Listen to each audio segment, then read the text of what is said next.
Hey guys, what's up? It's Greg from Cinematics. I am here with my good buddies Eric Holmes. He likes to be called Hardline Holmes, and then Bruce Perky, Brucifer Perky. By the way, please listen to Hardline, but also more importantly, go check out Movie Mainline. That's a podcast I co-host with Bruce Perky, Eric Holmes, and Louis Lacow. And yeah, we'll be up and running for about a couple of weeks for Movie Mainline. We're taking a 2-week break out of respect to the Black Lives Matter, right? Lives Matter. So BLM, Black Lives Movement, all that stuff. So we missed Lewis for the next couple of weeks, and but we're still talking about movies. And one of the big movies that we're talking about right now is Miracle Mile at the suggestion of Bruce Perky. And I'm a little bit fresh. I'm stumbling and bumbling because I just saw the movie 20 minutes ago and I am blown away. Bruce Perky, why did you want to talk about Miracle Mile for our Movie Mainline and Cinematics crew? Well, this is one of those movies that I saw, like when it came out, I saw it. I don't know how, I think I'd read a write up in some college magazine or something. And so somehow I searched it out and I loved it. And all through the 90s, it was one of those movies I'd always want to show my friends because it is such an interesting version of a lot of things that you had in the 80s. And I'd kind of forgotten about it, not thought about it for the last, I don't know, almost 20 years. And actually on the last episode, Lewis had mentioned After Hours. And it reminded me of this movie because it was like one of those, what happens during like one kind of crazy night. You know, that's a big part of this movie. So that kind of brought it to my mind. And you've never seen it at all. Have you even heard of it or even had any recognition of it, Greg, at Well, all? I am going to answer that question. Eric, when is in a second, because I'm going to Okay. dodge it. Eric Holmes, when is it the first time you saw Miracle I Mile? was I was probably playing on HBO or Showtime at Yeah. some point back in the day. Back in the day, back in the 90s? Yeah, Uh, Probably earlier than that. earlier than that. So When Bruce, when did it come out? Like 88 or something like It came that. out in 88. exactly. Yeah. 88, Yeah. 88. So yeah, whenever it was playing in the on the HBO. So Bruce, to answer your question, back in, I guess, 88, I was a senior in high school. I think I was a senior. Yeah, I was a senior or junior in high school. We had a lunch table where all the geeks, all the medium people, not the athletes, the medium people, geeks like me. We'd sit at a table. We'd just talk a lot of smack, sports, movies. And then I forgot who told me, but someone said, "Hey, Greg, man, I know you love movies. Just saw this amazing movie over the weekend, Miracle Mile. You've got to check it out." And I remember distinctly saying, you know, Miracle Mile, it came out, and I think that movie bombed, bro. So, and I don't think I called him bro back in 88. I might have called him something else. Man. Yeah, man, it really tanked. So I don't know. Maybe I'll get to it. Maybe I won't. And I just realized since that movie was not a huge box office hit at the Right. time, I always eschewed that whole movie. And I remember the poster is very beautiful with it's like a palm tree or something. I remember the poster looking really cool, but I just put that out of my memory for years on end until you came up with Miracle Mile last week. So Yeah. So what I was going to say is also, I think that, I mean, just the name alone, if you don't live in LA or know what Miracle Mile is, I think for a lot of people, it's just like, what's that? And the movie poster, like you said, I think it's a kind of a illustration version of like a palm tree on fire. Once again, like it could be anything. It could be a noir. It could be, what is it, So, and it is a little bit of a noir. It has so many different mhm. elements. Bruce, do you want to break down what the movie's about? Yeah, I mean, the basic concept is you've got, I mean, it starts out, and I kind of was struck by this, and I wonder what you guys think, is it kind of starts out with the kind of the classic meet cute, but it's almost creepy even at the beginning because they're meeting in the La Brea Tar Pits museum, and Yeah. he's kind of creeping around and like keeps like like Uh, hanging out with kids and doing all this stuff, and you're like, what? What's going on here?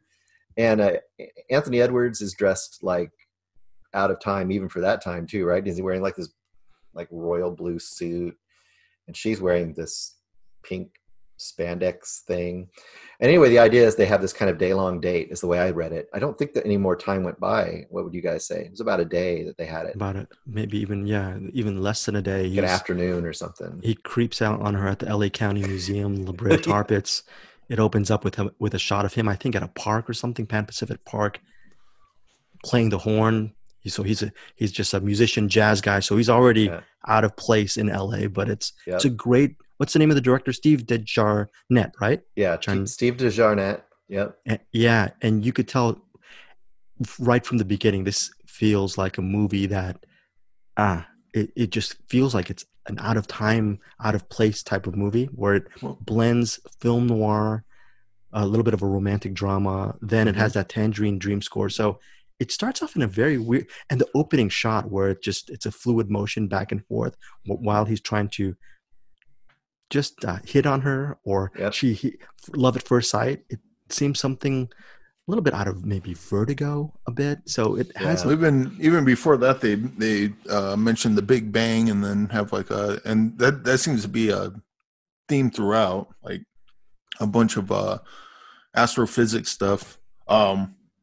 They mentioned the Earth or the universe started 15 billion years ago, but I think current day it's like 13.7, 13.8 billion. So they're a billion off, not a big deal, but yeah, it was weird that they started off with the Big Bang and a bunch of space stuff, and then it was such a strange kind of stalker, but kind of she knew that he was stalking and was kind of like, oh yeah, come say hi, but I don't want to say anything. And it was like it was a very strange mix of influence and things happening. Yeah, it pulled you in within the first 5-6 minutes. And I actually emailed Bruce, Eric. I said, what the heck, what the F is this movie that I'm watching right now? This is just weird. This is really weird. It's beautifully shot. It's we can get into that later, but the DP is amazing. So I've got to pull up his name, but it's just a really interesting film. With as many films as I've seen, my mouth was agape, open, that I had no idea where this movie was going. And then I'm trying to look at their names, but it just, like I said, it's a meet cute, but ultimately they decide to meet later on that evening because he has either some kind of gig or she works working at the diner. So she's like, we got to cut off the date. I've got to go to work for the diner, but I get off at midnight. Come meet me at midnight. Right. And he's supposed to meet her at the diner at midnight. And then he goes back to his hotel, and, things out of his control like happen. So, and that's when I think the Tangerine Dream score really kicks in, when the Berg comes in and it lights a fire, and that stops his alarm clock from going off. And then he wakes up at like almost 4 a.m. So that place where she works at, Eric, I don't know if it's called Johnny. I think it's Johnny's Restaurant. It's on Wilshire and Fairfax. That's a big part of that movie. That's a real place then? That's really a real place. When you actually see that restaurant, you think, wow, beautiful neon, interesting structure, great place to shoot. It's literally on Miracle Mile. Okay, so it's on Wilshire Boulevard. Miracle Mile is essentially Wilshire Boulevard, mile stretch of Wilshire Boulevard. So that's on Wilshire and Fairfax. Johnny's Restaurant, I don't know when it closed down, but I used to work on Miracle Mile back from 93 to the early aughts, maybe 2001, 2002. And I actually ate at Johnny's Restaurant just because I thought, wow, this is just a cool looking diner. I was in my early to mid 20s. And I thought I was a cool guy who would always go into diners late at night. And I decided to have lunch there. And let me tell you, that was one of the worst lunches I've ever had. There is a huge reason why Johnny's closed down. I forgot what I ate, but I realized at that moment I was at the wrong place at the wrong time. And it was just a disgusting little restaurant, but the facade is gorgeous. Facade is gorgeous. So, yeah. So they get to that Johnny's Restaurant, right? And Anthony Edwards' character, he gets a phone call, and he answers the phone call, and he thinks it's a weird call about maybe, Bruce, can you talk about what happens in that phone call just very quickly? So he shows up 4 hours too late, right? And of course she's gone. because he blew it. He thinks he's blown it. And then the payphone rings. He runs over to the payphone. Well, he doesn't run over. He just kind of walks over like, well, I guess I'll answer it. It's ringing. And I think if I remember correctly, it's like a young kid or like maybe a young 20-something-year-old person. And they're like frantic. And they're saying like, Dad, you know, you've only got what, an hour, a little over an hour. You got to get out of there. They're shooting the whole wad. You know, they're shooting theirs, or we're shooting ours now and they're shooting theirs, and it'll be back in an hour. You got to get out. And shortly after that, and he's like, what are you talking about? What are you talking about? And he figures out during the phone call that the person had called the right number, but the wrong area code. So he wasn't supposed to get this call, obviously. And the indication is that the nuclear warheads are in the air. And they're going, kicks it off. they're going to hit Los Angeles within maybe the hours, within 70 minutes just or so. Over an hour or so. Yeah. So basically from that point in the movie, it's almost real time. You know, it's like a ticking clock, you know? Yeah. Yeah. So that's essentially the premise of the movie. And you're actually wondering, is this movie, you're talking about Tangerine Dream, is this movie a dream in Anthony Edwards' characters in his head, or is it actually reality? So I think that's one of the main reasons why I really enjoyed Miracle Mile is at the end, it could be an entire dream and it would still work, or something else could happen. So Eric, what did you love about Miracle Mile in general? Well, first of all, that diner was awesome. Yeah. I was kind of hoping, I was like crossing my fingers. I was like, I hope this whole movie takes place inside this diner because this thing looks awesome. But as far as that phone call, I didn't really get, is it a dream? Is it not? I got more of is this setup legit or not? Because the guy that calls him's kind of crazy, but then something happens within the phone call that definitely wasn't just someone being crazy, like something actually happened. So, but at the same time, just because something strange happens doesn't mean that all the stuff that came out of the person's mouth was correct, I guess. Well, they kind of play on that Chicken Little aspect, kind of, you know. Yeah, I don't want to get too much into that because that kind of goes into spoilers. But I like the inside the diner. I liked all the characters in it. They had the was that a transsexual or I don't know what the proper terminology is for that. And I appreciate how that person's there, and it's just not even really called attention to. They're just there. Yeah, they're just a character hanging out. They're just a bunch of diverse people hanging out at that diner, and that's what you do when it's past midnight, right? It's early in the. It's actually 3 in the morning, right? 3 in the morning. It's 4 in the morning because this movie, most of the movie takes place from almost 4 to a little after 5. So, yeah. You got the the cook there. You got the two rednecks bickering with each other. You got the business lady that just kind of keeps to herself, and the one lady that works at the flight attendant lady who's just kind of sitting by herself. She just pops in one time, practicing and stuff. Has anyone seen Chet? I know someone named Chet. No help. And the business lady with the silver briefcase or something, that's Denise Crosby. Right. And I had no idea. I'm such an idiot. Her grandfather is the late Bing Crosby. Oh. Had no idea. And I'd never watched Star Trek. I don't know, Bruce, if you were a Denise Crosby fan, but that's probably one of the first films I've seen. That, and of course she was in Pet Sematary. So she's in Pet Sematary. She was going to be in that one too. Yeah. I was struck too by, it definitely, there was like elements of the birds, like then all that stuff in the birds were in there, that diner. I kind of felt a little bit of that going on here. And what's the painting? Is it Nighthawks or Night?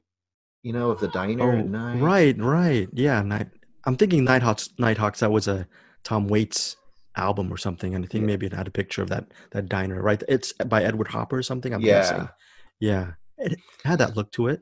But it's just beautiful. It's really cool how he shoots it too, because he's inside there, but then he has shots that are outside through the windows as they're walking through, and then coming outside, and it never cuts away. It's all location. And just little touches he has there too, like when he first speeds up there and hits the palm tree and rats fall on the hood of his car. Just little stuff like that that's just awesome. Awesome little touches. Is that a real thing? in LA, that rats falling Yeah. from palm trees? I Yeah. don't think so. And you know what's? I've never had a rat fall. I've seen a couple of rats in my lifetime. Maybe I haven't seen any rats on Miracle Mile, but I wouldn't I wouldn't hold rats again. I'm sure there are some rats. You know what? I'm sure there were a lot of rats in Johnny's, because whatever I was eating was not human. I feel like throwing up just thinking about that horrible memory of me eating alone with just I think I was eating soup, or I was just eating something really bad at Johnny's. But great location for a movie, but Yeah. horrible location for food. But so no, I don't know about the rats over in Miracle Mile, or for that matter, cockroaches. But I've never, during my years working on Miracle Mile, I never saw any cockroaches. Maybe I was one of those really privileged bourgeois dudes who never really walked the streets during the day or walked the streets at night, so I didn't get to see a lot of cockroaches. But speaking of Miracle Mile, another great element that I think a lot of it's the DP is Theo Van de Sande, and he ultimately had a long career as a cinematographer. I think for anyone who wants to see Miracle Mile, it's not just, don't think of this as just a campy, tongue-in-cheek movie. This is actually, it has some of those elements to it, but it's a beautifully shot film. Yeah. You know, for its budget, for its time. And the fact that Anthony Edwards by then was not a star like Tom Cruise, but he started in a Tom Cruise movie. And like Eric was saying, with, you know, films like Gotcha, he was a leading man. So that was a great choice. And Mare Winningham, we have to say, she's just such a great actress.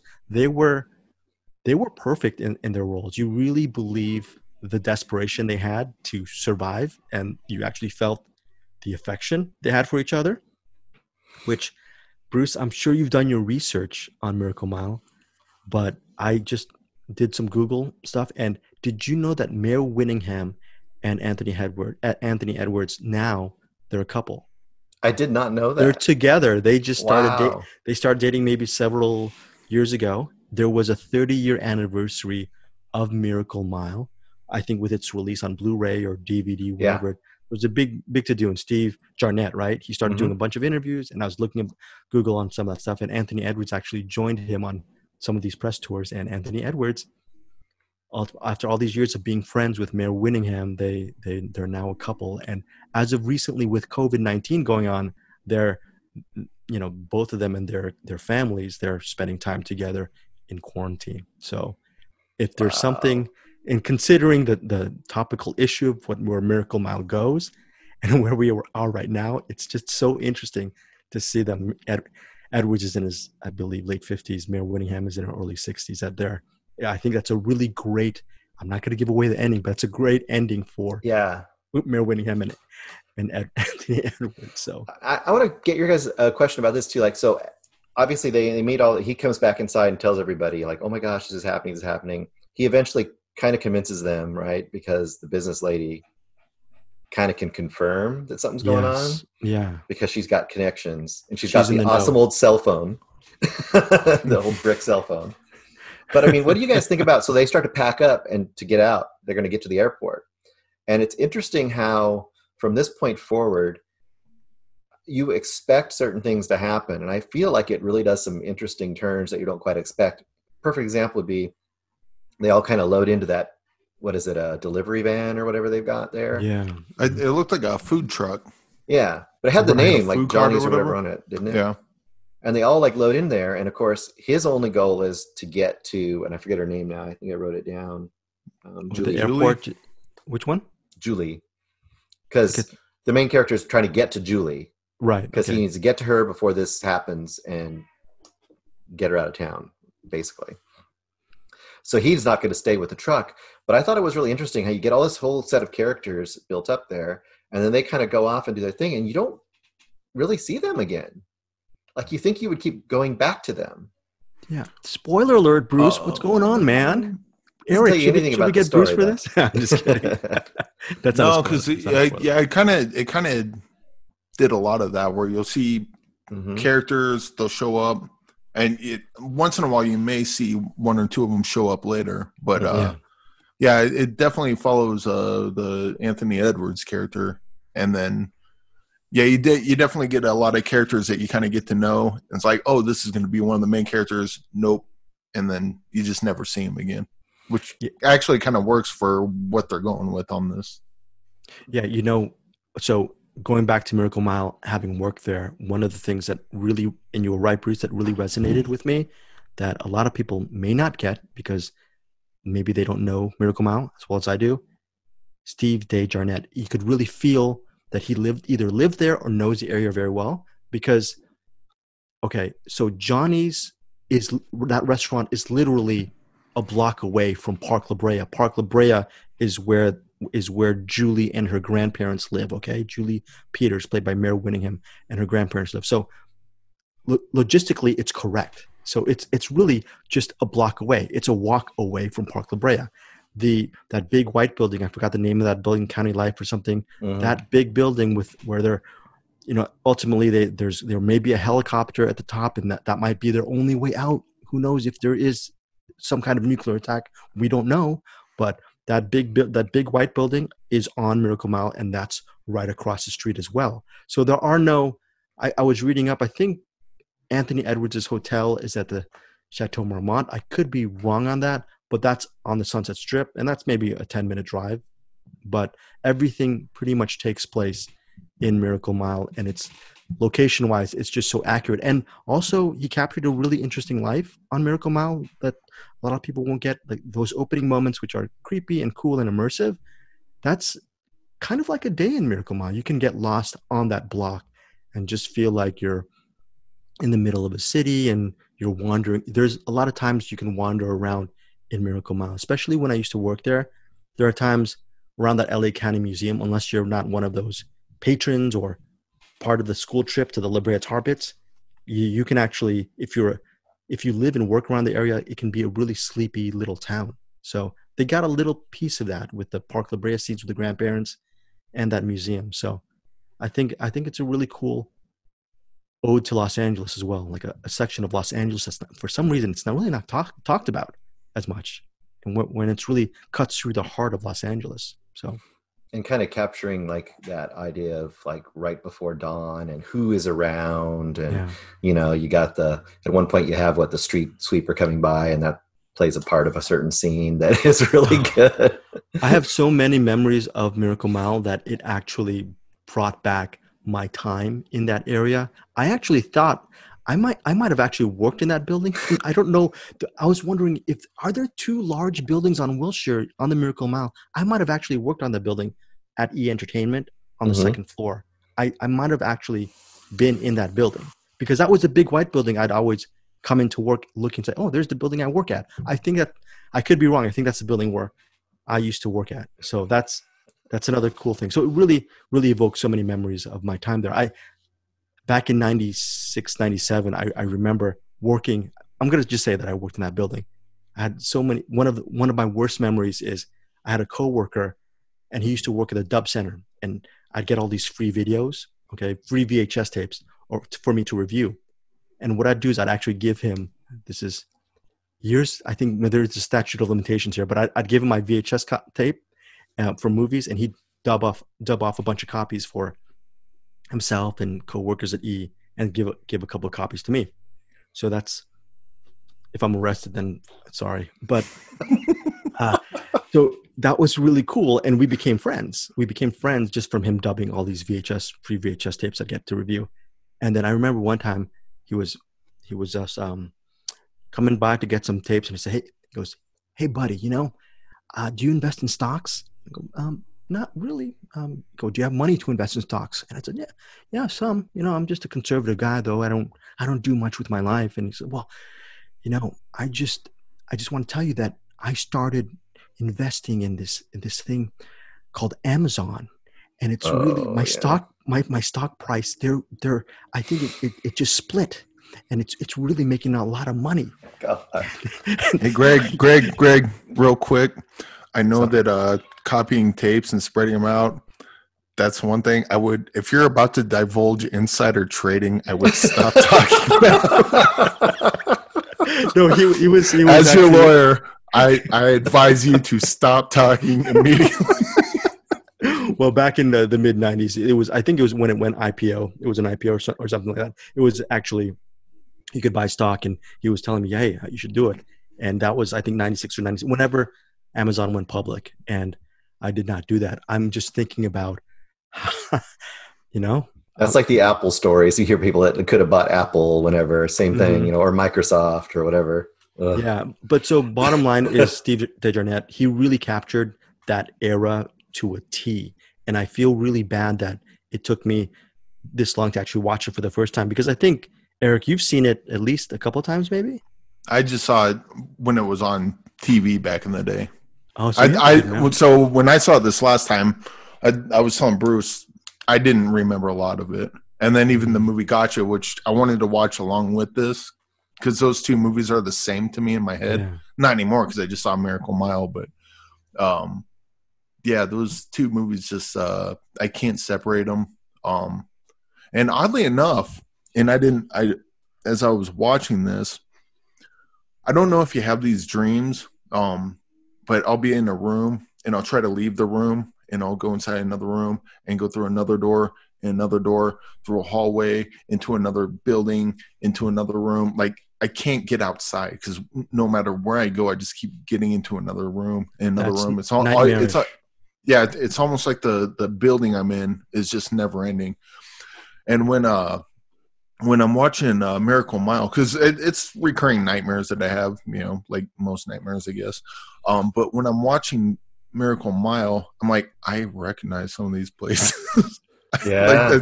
A lot of these places have been in those nightmares when I'm in because I like when he's running from here to there, it kind of has that feeling like everything's kind of enclosed, even though they're outside. It doesn't quite make sense, but.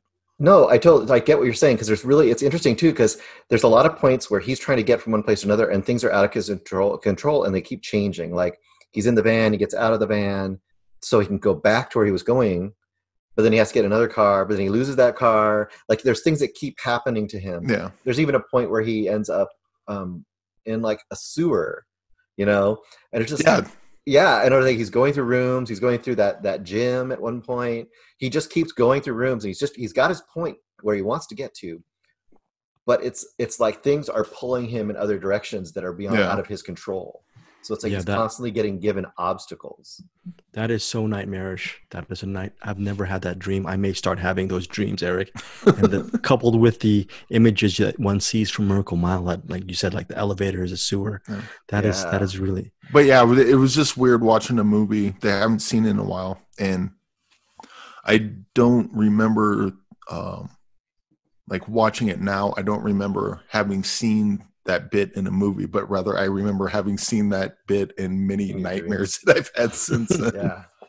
I think this movie ages really well for some of those kind of reasons, because it has a lot of elements that are unusually effective to me, I think. I don't know about you guys, but I feel like it is. It's weird because there are some scenes where you can say, oh man, this scene is so preposterous and it feels like really campy and lurid and whatever, but it's so grounded in a little bit of terror and reality that you just go along with it. I don't want to mention specific scenes, but there is a gas station sequence where you could go, what? This is ridiculous. Or you could say, this is real. Yeah. This is really happening. And it's something I wanted to, if I get to talk to Steve at some point, I really want to ask him that, because that's something that's brought to my mind too, is that gas station scene with that character now plays so different than it must have played then. Like right now I was watching that scene and I was like, wow, this is really weird. And what happens later with that character too? Like there's a whole journey that character goes on that is very interesting. And this movie feels like it was written, going back to, Eric, what you were saying about dreams, this feels like it was written in a bit of a, we always use the word fever dream. It feels like you have all this stuff on, on the movie, Bruce, but it took so long to make, but it actually feels like this is a movie that was written by someone who wakes up in a cold sweat at night and starts jotting down some ideas, and maybe in the middle of the morning or something, he puts them in a cogent fashion. But it's a really interesting movie where things that seem so ridiculous on the surface works, because the whole movie is just at that just really surreal but realistic level. I thought it's close to a brilliant film, to be honest.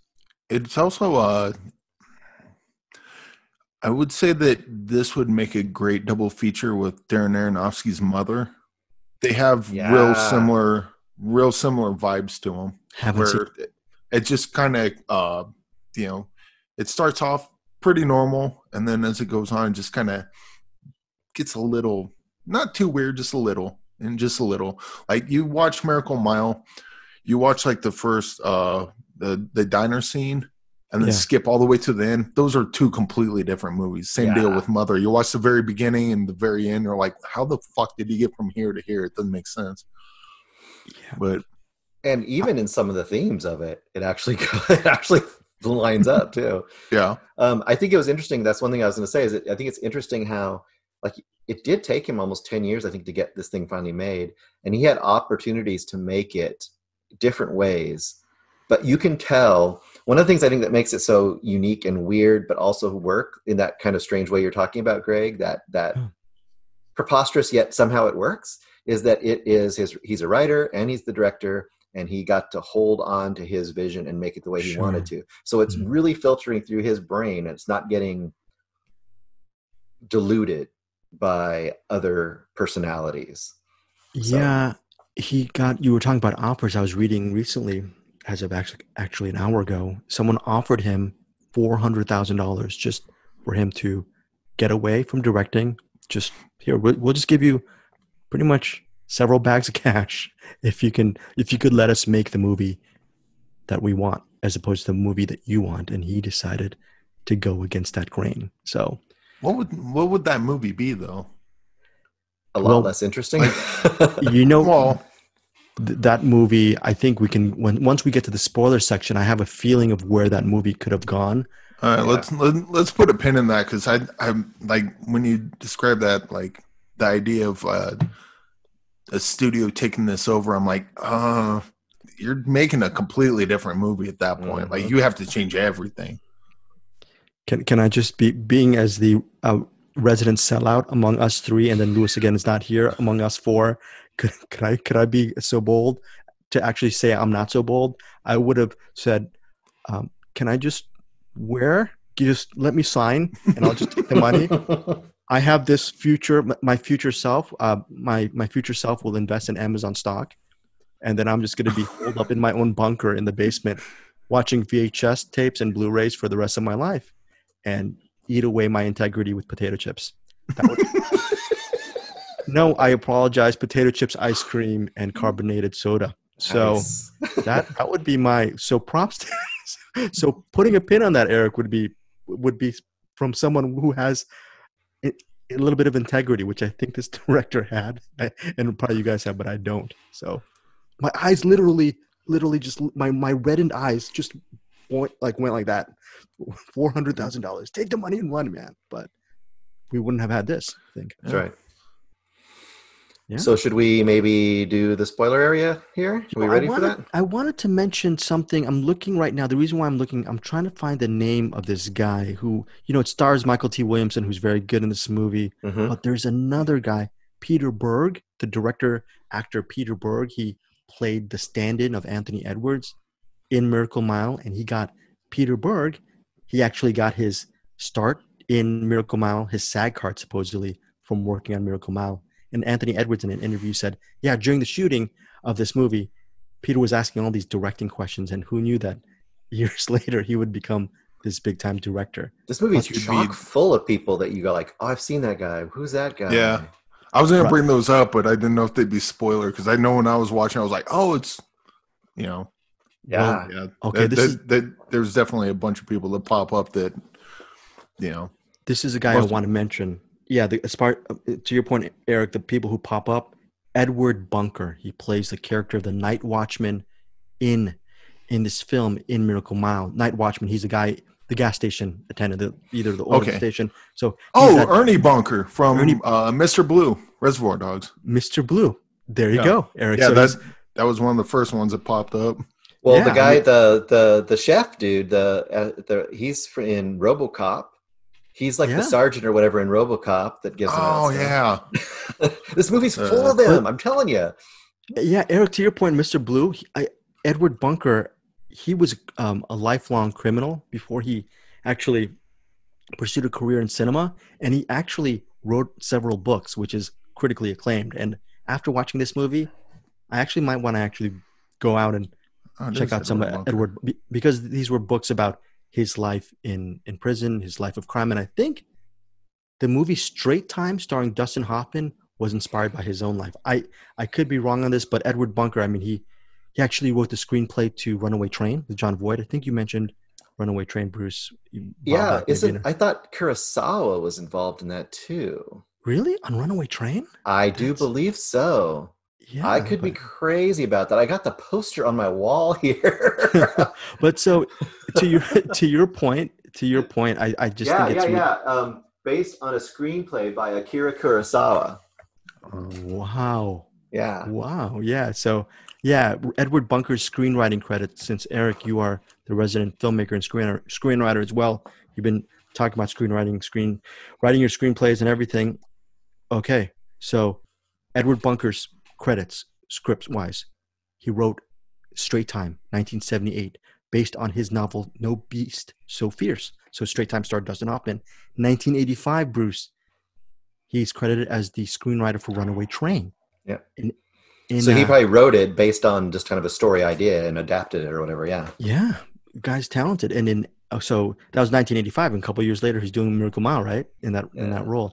And then in 2000, he wrote Animal Factory, starring, I believe, Willem Dafoe and who's a kid from American History X and Edward Furlong. Edward Furlong. So Edward Furlong's in Animal Factory. That was released in 2000. Trejo, and it was based Jr. Yeah, and it was based on his own novel. And then in 2016, Paul Schrader directed Dog Eat Dog, which was written by Edward Bunker. So based on the novel by Edward Bunker. So that's a very interesting cast of characters in Miracle Mile. So yeah. So before we get to spoiler territory, I guess I would say check out Miracle Mile. It's on Pluto TV right now. I'm sure it's out on Blu-ray and DVD. Mm-hmm. The thing with Pluto TV, thank you, Bruce, for recommending it. Is that how you saw it again, Eric? By Pluto TV? I rented it on Amazon. Okay, cool. If you decide, real quick, let's not forget Brian Thompson. Brian Thompson. Yeah, he was the helicopter pilot. What has he done? Yeah. What probably Cobra. Oh yeah. He was the Night Stalker in Cobra. That's what else? Oh, yeah, I totally right. You can't miss his face. I mean, his face is so recognizable as one of those guys. Even that workout place that Anthony Edwards goes, it's like, yeah, I'm looking for a pilot. Anyone here? Again, another ridiculous situation that absolutely works within the construct of the film. This is such a weird film, but it works. So that I think I might have actually, I don't know where they shot that gym, but there's a gym right near Johnny's that I remember going to in the mid-90s with my Amazon stock buddy, who's probably now on some really wonderful quarantine in some beautiful golf course in a rich mansion. But he took me to that gym where we worked out, went to the spa. So all these really cool memories of that era. Loved Miracle Mile. Thank you, Bruce, for that recommendation. And what other? So Brian Thompson played Cobra. Wait, he was in Cobra. He was the main bad guy in Cobra, the Night Stalker. The Night Stalker. Okay, let me look him up. He was in a bunch of stuff, mostly like action movies. Yeah, he's got that really recognizable, like kind of craggy face. I don't know how to describe it. And this is hilarious too because he's like a weightlifter dude. And they're all spandexed out. Yeah, I'm a pilot. That is a little bit of a yeah. And so we're gonna get to the spoiler section, folks. So you can we're gonna 3, 2, 1. We're gonna talk about spoilers. So Eric, Brucifer, what do you guys think of the ultimate ending of the film? I like how it got to a point where the bomb should have hit and it didn't. Mm-hmm. And now we're dealing with the idea that they're dealing with the idea that maybe Anthony Edwards' character, this all started with him. He heard a lie. He told other people the lie spread, and now there's mass panic and people are dying. I don't know if that was the point he was going for, because ultimately the bomb was coming and the bomb was going to kill people.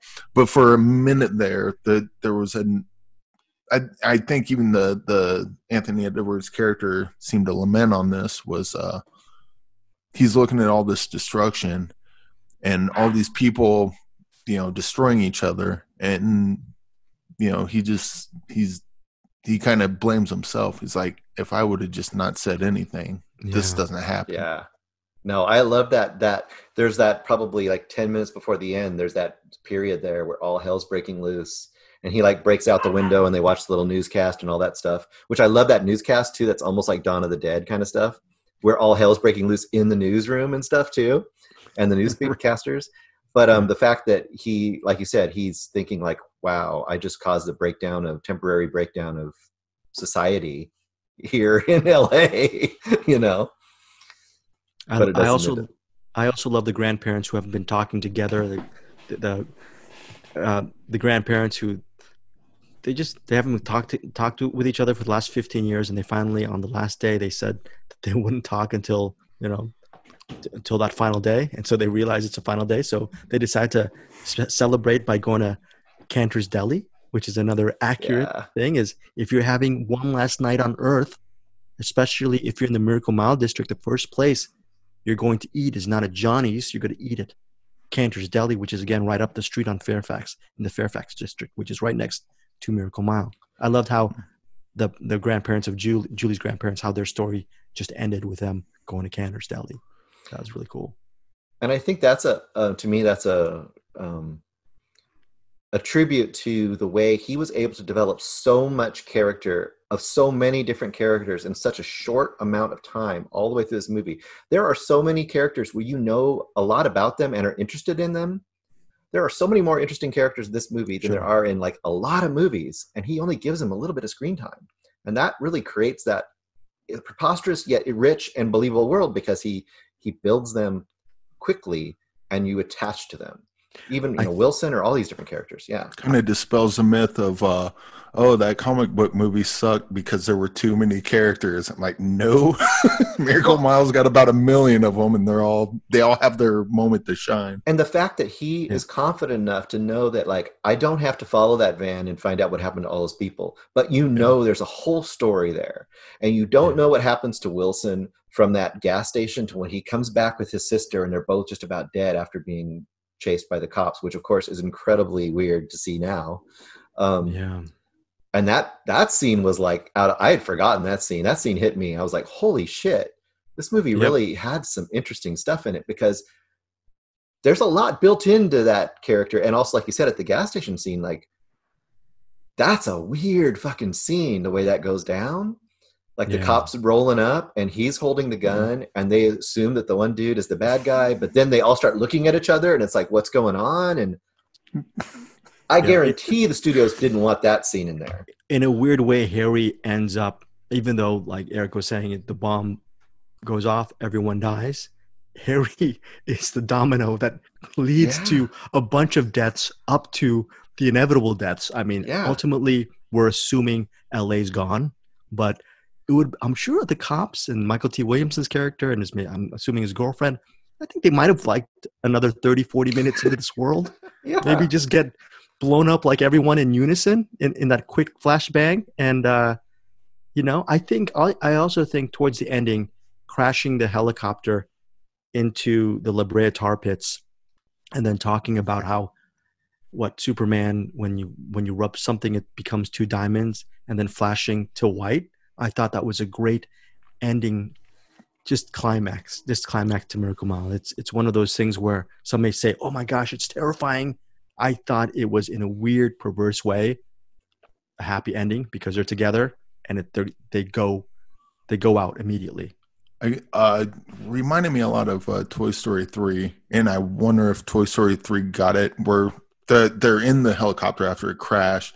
She's trying to get out, and he's like, stop, just grabs her and is like, no, there's nothing out there. There's nothing out there. And you see her she's got all that fear in her eyes, and you see her just kind of slowly kind of accept. It's like, you're right. We got to accept it. And then, kiss or whatever. But yeah, I wonder if Toy Story 3 may have gotten that from it, where they're going down the burner and they start panicking, and then at some point they just all hold hands and they're just like, nope, this is what's going to happen. We got to, let's accept it. But that acceptance also was pretty freaking bleak too, because of everything that led up to that. And that's my review. And what always struck me about this movie, I mean, as preposterous as it is, that ending is such a nail. Like and you guarantee the studios would not want that ending. There's no way in hell they would want that ending.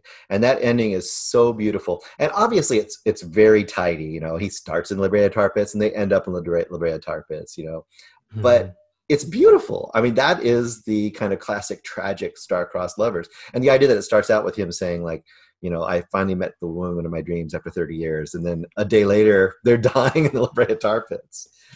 And yeah, it's such an interesting movie. It's one of those movies I wouldn't mind watching again, or just more importantly, buying the Blu-ray just because of. But I tried to hunt down that Tangerine Dream score. Oh, we should have mentioned that a little bit more, how immersive that score is. And I actually want to listen to. I'm not a Tangerine Dream expert. I've seen Thief, but I need to listen to more of their stuff. I love that music so much that while watching this movie, I'm just looking up all these characters, all these actors, trying to find the soundtrack. The soundtrack itself is hard to find. You can't. It's not streaming on Spotify. It's not streaming on Apple Music. I pay for both of those services, and it's not freaking available. I have to probably go on YouTube or find it somewhere on Amazon. A little insight onto De Jarnatt was saying about that, if you're interested, about the Tangerine Dream thing. Because he had written this so far ahead of time. He imagined Tangerine Dream based on the Sorcerer soundtrack, if you've seen Sorcerer. Eric Holmes, have you seen Sorcerer? I'm sure you have. Is that Ridley Scott? Friedkin. Directed by William Friedkin, starring Roy Scheider, and Wages of Fear remake. I don't think so. You should. Bruce, you've seen. I definitely haven't seen it recently enough to where I remember it. You've seen Bruce. You've seen The Wages of Fear. Yeah. And you've seen Sorcerer. Yeah. Right. Should Eric see The Wages of Fear before, or he can just see Sorcerer? You would suggest he see The Wages of Fear first. Wages of Fear is a masterpiece. You've got to see Wages of Fear. If you haven't seen Wages, you can't tell me what to do. I'm a grown ass man. You know what? I'm locking you up and making you watch it. You know what? You know what's interesting is Eric, Sorcerer, especially The Wages of Fear. I know you'd really love, but Sorcerer. I'll be honest with you. I think Sorcerer goes right down your alley. It's just the perfect film for Eric Holmes. It's true. Well, I gotta go back and hit up all of William Friedkin's anyway, because I love all his movies that I've seen. You would watch, and for some reason there's like some older ones that just went right by me. And those are two films that they're both excellent. They're both different enough, kind of like I don't know, Invasion of the Body Snatchers, Invasion of the Body Snatchers, The Thing. Sure, they're enough different that you can love them both, and they don't steal too much from each other, so they're really good. Yeah, you would really love The Wages of Fear. I haven't seen it for about maybe 15 years. I've only seen it maybe twice, but I don't think I've been more impressed with a movie as much as like The Wages of Fear is probably, when we're talking about top 10 films, it always changes every year, but it's just, Eric, it's that high. And as much, I think it's weird because it would be interesting. I know what you're saying, Bruce, about Eric, how Eric should see The Wages of Fear first, because if he saw Sorcerer first and then saw The Wages of Fear, it would be interesting to see if he loved The Wages of Fear as much as you and I and millions of other people love The Wages of Fear, because I think most people go with The Wages of Fear first and then go into Sorcerer. I honestly think, Eric would like them in either order. Honestly, I don't think it would matter because they're just too good, and I feel like they'd both be right up your alley. And it's interesting to think that was inspiring to De Jarnatt when he was making this, because you kind of see a little, just the tension there and just the way he's building on these really high stakes. And I don't know, it's a good movie. I think go ahead, Eric, please go. Yeah.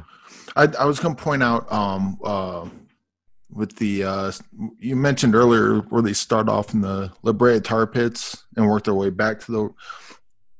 I could be wrong, but they do that a lot. Like they'll go, they start at the diner. They end up back at the diner. They're at the white building. They make their way back to the library, and they start. Like there's always, but except for like, there's a lot of going around in circles, starting at one place, doing a bunch of shit, and then ending right back where you started. Except for the Julie's parents. Yeah. That was her parents, right? They just grandparents, grandparents, yeah. So that they're like, no, we're just, they know what's up because Anthony Edwards told them, but they're like, no, we're gonna go live life, do our thing, eat pancakes or whatever he said he was gonna eat wherever. And Dude, Eric, they're gonna eat matzo ball soup. That's what you eat at Cantor's Deli. Okay, matzo ball soup. But I mean, there's something to be said about that, where everyone's panicking and running amok, doing all this stuff, only to end up right back where they started. Meanwhile, here's this old couple. No, we're just gonna go enjoy our time. And they're the only. I have to watch it again, but I wonder if they're the only people that actually move forward. That sounds about right. Like they're like the wisdom of age and like actually accepting that you're at the end of your life anyway. Like they've already kind of come close to that. So the fact of, well, it's here now. Let's just do this. Whereas everyone else is running around in circles. And even like Wilson's another one. He goes in a full circle. Yeah, you're right. I mean, and that's kind of the geography of this movie. Like Greg is talking, because I don't know the area, but Greg does. It's all right there. And all the time they're trying to go to places that are right there, but they're going on some circuitous route to get there, but they end up back where they started. Or he goes up to the top of the skyscraper, but he has to go back down. He has to go get some stuff, and he's going back up again. It's just always going in circles. So, and at the end of the day, they're all dead. Yeah. But only two people actually just, we're just going to enjoy ourselves. And that's exactly what they did. Yeah. Meanwhile, everyone else was just panicking and just torturing themselves for the last moments of their lives. Little interesting factoid.